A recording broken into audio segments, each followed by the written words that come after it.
What's shaking, Chewy Nation? ChewbaccaLemma here, back with another Madden 19 Ultimate Team video. Today, we're starting the good, the bad, and the ugly with the team of the week that was dropped late last night. We got a Gino Atkins boss card, if that's what they're calling it. We got a Brandon Cooks, that guy's fast. And we also have a Kevin Byard. That came out of nowhere, let's just say that. So we got those three cards we're going to look at today. And I want you guys to get involved in this action as well. Let me know what you guys think is the good, the bad, and the ugly on these three cards, or whatever else you want to say in the comments. But those are the three I'm going to be looking at today. And I want to continue to do this. I hope you guys enjoy it. Looking at the cards, looking at where they rank and all these different things at their position, and then talk, just say what is good about it.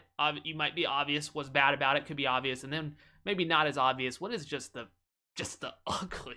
ugly part of that specific card? Without further ado, though, let's go ahead and dive into it, and we'll start off with 90 overall Brandon Cooks.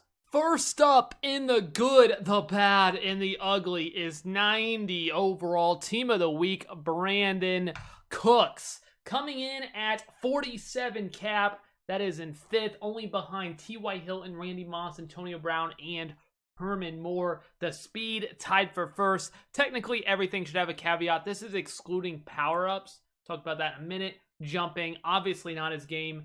Catching, tied for 7th. Don't think that's really that important. Catching traffic, 25th, tied for 25th. Spec catch, 18th. Short route running, 16th. Medium, 17th. You can read. The one thing I will say is the run block at tied for 24th is at 60. It's not shown. Is actually pretty good for an elite wide receiver. So much better than a Tyreek Hill at 39 run block. And release at tied for 34th at 80. Not really, he's not going to be great at beating the press. So let's go ahead and discuss. So 5th in cap, I think the 47 cap number is pretty darn high in my opinion. I think there's a lot of better options for that. That's my take on the cap. I don't think he's in the caliber of those receivers ahead of him or even a few below him.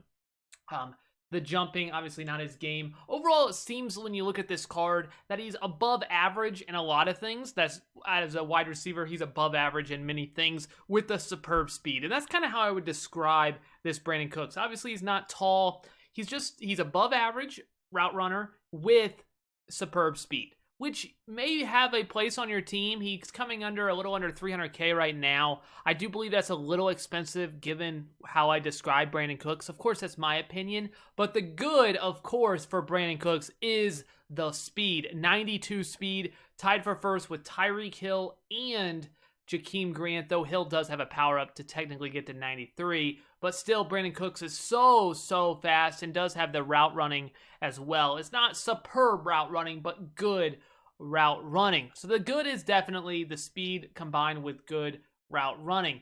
The bad, to me, is kind of in the same sort of realm. Is his cap at 47, in my opinion, is too high. He's basically unusable in cap. That's my opinion as a cap player. I don't think this would make my team. I'd much rather go cheaper with a John Ross or a Jakeem Grant or someone in that, or go with a Tyreek Hill, somebody that has much better moves after the catch. Again, that's my opinion. I just think he's a tier below all those guys. He's just, to me, the bad goes with that. He just isn't great at anything except the speed. So he's got the speed, but when you're paying this price tag, to me, at a close to 300K price tag, you just don't have anything else that really just jumps off the page for me. And that is what the bad for me. That might be reaching a little bit. Obviously, he's very good, but Brandon Cooks' bad is he's just not good at anything except the speed. And then the ugly. The ugly for Brandon Cooks is, I already hinted at it, he has absolutely no moves after the catch. His juke and spin are nowhere to be found, and that is why I believe he's worse than Tyreek Hill. For my offense, Tyreek Hill has terrible run block, I know, at 39, but he's so much better in the passing game, I believe, than this Brandon Cooks. So that 47 cap combined with the fact that he has no juke, no spin, for me, just no. So that's the ugly on Brandon Cooks. Definitely let me know what you think the good, the bad, and the ugly is on Brandon Cooks. All right, next up we got Kevin Byard. Kevin Byard getting the Team of the Week card, which was very, very surprising. And you can see his rankings there. The cap tied for 5th with that 48 cap. His speed is pretty solid at 88 speed for a safety. And overall, a lot of top 10 stuff there. Really, really solid card overall. But that cap is the same as Brian Dawkins. That 48 cap is really, really high. The good on this card is the catching, and that means I'm reaching. The catching, I added at the end there. It's not listed as 84 catching. He won't be dropping those picks. That's the only thing I really saw that separated him from, obviously it's tied for first, separated him from most of the top-end safeties, is he does have the catching, so you don't have to worry about him dropping picks.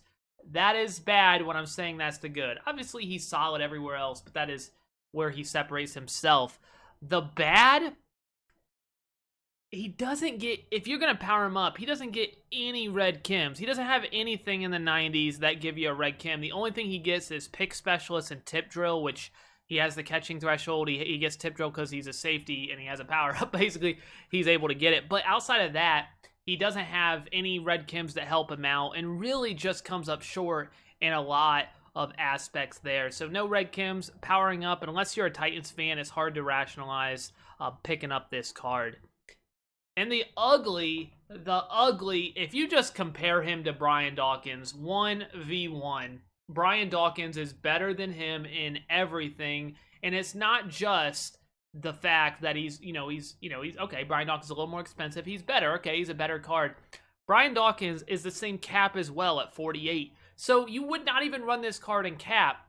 And maybe you could say, well, it's a little bit cheaper than Brian Dawkins, so I could use this card. He's a little bit shorter. The Byard just comes up short in a lot of spots. I just can't say that this card, he's basically a worse Brian Dawkins. And to me, that's not really exciting to use a card that you could just get a different guy who is better than him in everything. And if you get a new card like this, it's a top-end safety, but you could just get a different safety that's a little bit better in everything, that's ugly to me because I'm just going to pick up the other safety for a little bit more. That's my opinion. What about you? What do you think about Kevin Byard? To me, 92 overall, Gino Atkins. So let's go ahead and dive into it. In cap, he's second. In weight, 300 pounds, which is somewhere in the middle of the pack. Speed and acceleration, some of the best in the game, tied for 3rd and tied for 5th respectively. The strength at tied for 13th, tackling tied for 6th, play rec and block shed 1st, block shed tied for 1st, power move 3rd, and finesse move tied for 11th. So let's discuss the cap at 47. So if you're a cap player, that's pretty high. Obviously, it's going to be too high for pretty much all cap teams. He's only behind Leroy Glover. When we get into you might be able to move him, not necessarily play him at D-tackle, but it's probably unlikely that he makes the cap team at 47. The weight at 300 pounds, this kind of goes into some other attributes he has. He's just not a nose tackle at 300. That's pretty light.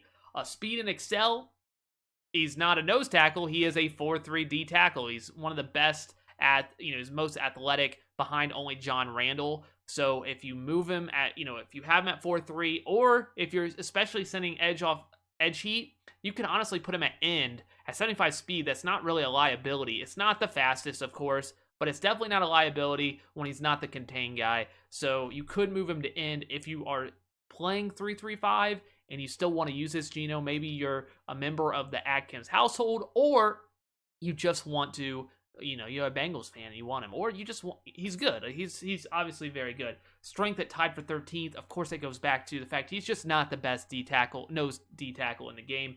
Tackling tied for 6th. Little problem some here. I know it looks good.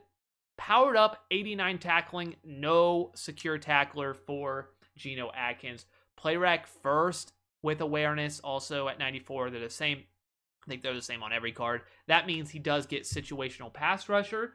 Now that they fixed it, that could be really good. Block shed tied for 1st, obviously very, very good. Power move 3rd, and finesse move tied for 11th. But the finesse move's almost irrelevant because he doesn't have the traits for finesse, so he should always be doing the power move. So actually, you like the fact that, he doesn't have the traits, so you don't really care about the finesse. So What do you like about this card? What's the good? Now, it's pretty obvious. The block shed is tied for the first, and that play rec gives you the situational pass rusher with the power move. If you put situational pass rusher on him, now that it doesn't drain stamina like crazy, he is going to be an elite 4-3 defensive tackle that can rush and will block shed like crazy. That is definitely true. He's going to be the best. He's probably the best combination of playing the run and rushing the passer at the defensive tackle position in a 4-3. It is absolutely crazy. So that is definitely the good. It's hard to argue against like that. You can't, when you see that tied for first in block shed and third in power move, that's insane, as well as that play rec and awareness. If you want that situational pass rusher, now you have an elite pass rusher, and you also have the third and longs, those long distances. He's going to be fantastic and also great against the run. Again, I wouldn't recommend a nose tackle, of course. It's not his strength, but that does, that's still obviously very, very good. The bad, again, you're going to nitpick at these top end cards, and especially when I get to the ugly, you might think I'm nitpicking there as well, but you're going to nitpick a little bit. His tackling and pursuit both powered up at 89. So if you decide to go with the power up, the secure tackler, again, you got to power up to get any red chems. The secure tackler is 90 tackling. He's only going to be at 89, and there's no way to get it up. Like, that's going to be 89. There's nothing you can do there. And the pursuit at 89 means you can't get unfakeable. You probably don't want unfakeable on your D tackle anyway, so that's not that big a deal. But the lack of secure tackler is unfortunate for me. I love having secure tackler on my D line. Honestly, that's my red chem of choice when almost at every position, but especially on my D line, I really like it because they get that block shed. I want him to be able to make that tackle, so I definitely like that. He does still get out of my way with that block shed and situational pass rusher, which I already mentioned. So he does have some good red chems, but that's unfortunate that he doesn't get secure tackler, and that is why that's the bad. And the ugly. So that one you might have thought I was like, reaching a little bit. The ugly, I don't know, man. It's really hard for me to make an argument that this is not terrible. I feel like it is bad.